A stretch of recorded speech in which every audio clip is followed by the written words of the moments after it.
And then we have Louise Kahn as the lead singer and founder of the successful Israeli pop band Terry Poison.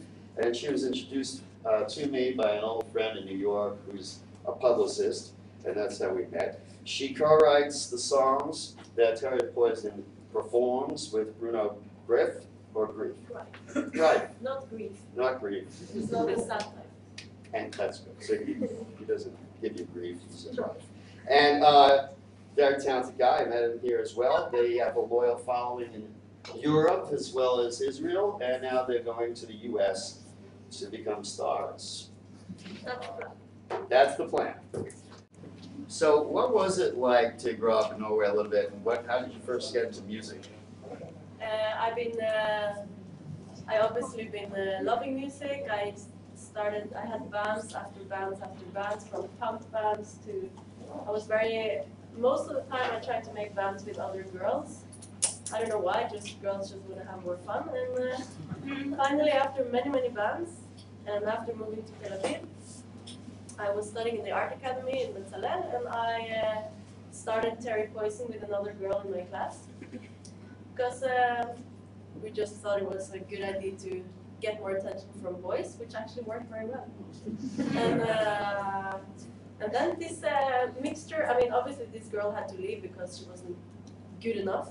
You have to take out people on your way, that's the only way to do it. She was also problematic.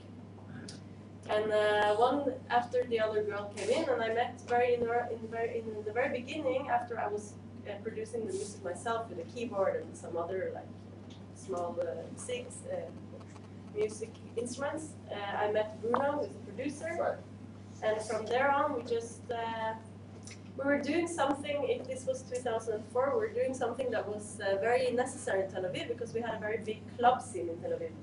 Still do. Yeah, you still do, but DJs were coming in every week, and I said that these DJs, we need to have a gig, an act that can work, that can make people move, but people can also look at something, because the DJs are not very interesting to look at. So I said, let's make a dance act, Right.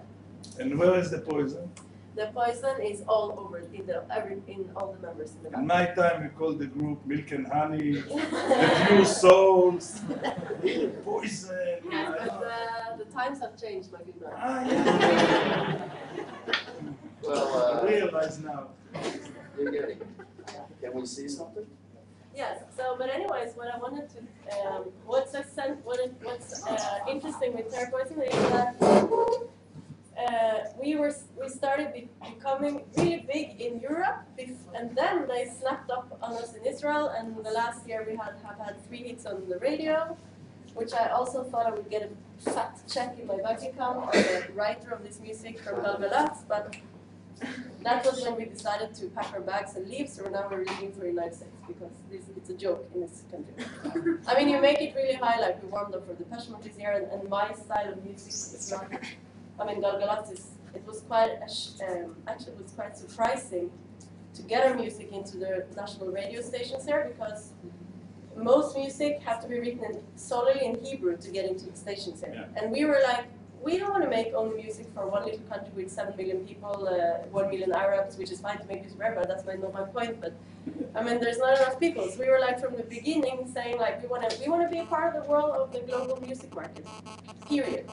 So we started writing music in English and French, and it's not so far away to go to Europe, and we also have really big dreams, and we also grew up on MTV. And I'm not only talking about myself as being from Norway, but all the other people in the band as well. When MTV still ran videos. Yeah, that's true. But MTV Europe still does. Yes, and when I grew up, it was only videos. It was, Right. radio. We had to start fires. And I worked on this account, so. really, Okay. And then, so it was quite surprising for us to have to have our music on the radio. So I think what we did, we started performing and performing and performing. What happened was that we were all the time thinking, today, in order to, we were lucky, we had the internet as our tool, and that's what opened the doors for us to Europe. So I'm not exaggerating now, but we were performing in Israel in the gay scene, in the club scene for 2 years, and then we hit the wall again.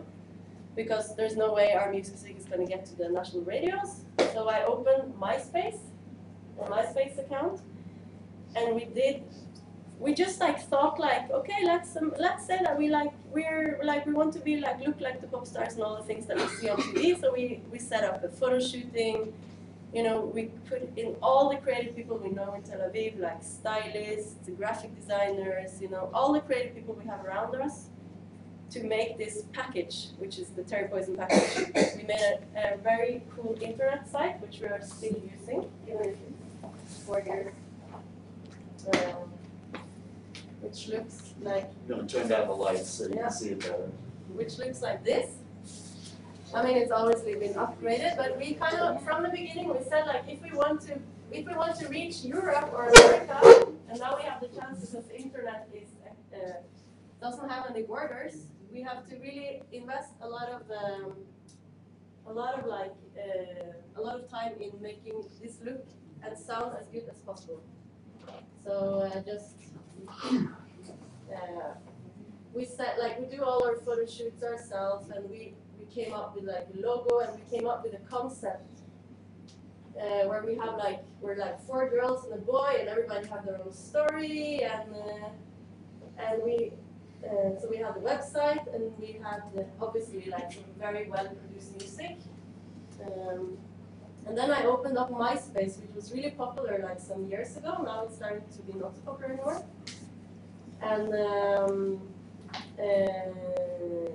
And after I opened up this MySpace account, 2 months later, we got like invites from all over Europe wanting us to come and perform.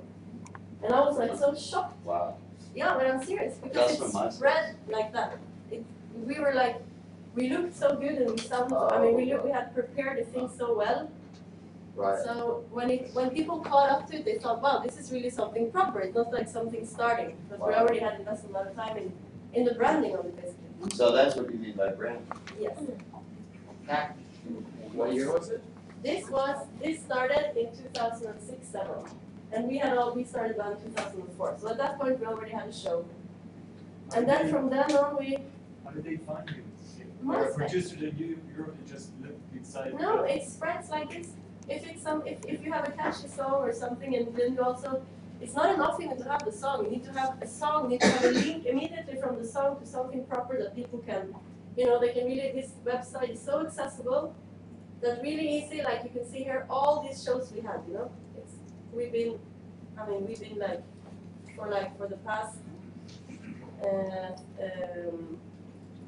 Let's say 3 years, we've been like almost on an airplane like at least 3 times a month. What I find amazing is that there's supposedly 8 million bands on MySpace, and even though you're packaged brilliantly and branded brilliantly, I mean, how does booking agent find you out of the 8 million sites? Where they go in alphabetical order? No, the thing is that the booking agency won't book something which doesn't have like some sort of a buzz and a hype around it. Right. Because that's how the people are going to come to your concert.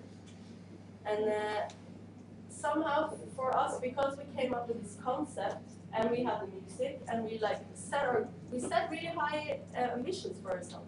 I mean, obviously it took time until like now we're in a different place where we were when we started, but we always had this big dream, which was probably a bit megalomaniac, but it's kind of worked out. And now MySpace is not as hot as it used to be. No, I really feel that there's like not much people are using this so much anymore. Now we are using Facebook and Twitter, which is like really insane because you have to tweet. Like this was last night, we just finished a track about how to fix the night so no one will go home alone. Like every time we're doing something, which is like all the time of the day, we have to tweet it.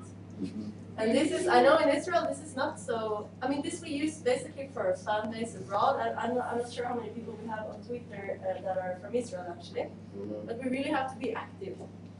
Well, what does your publicist do for you? Because I know you have an American publicist.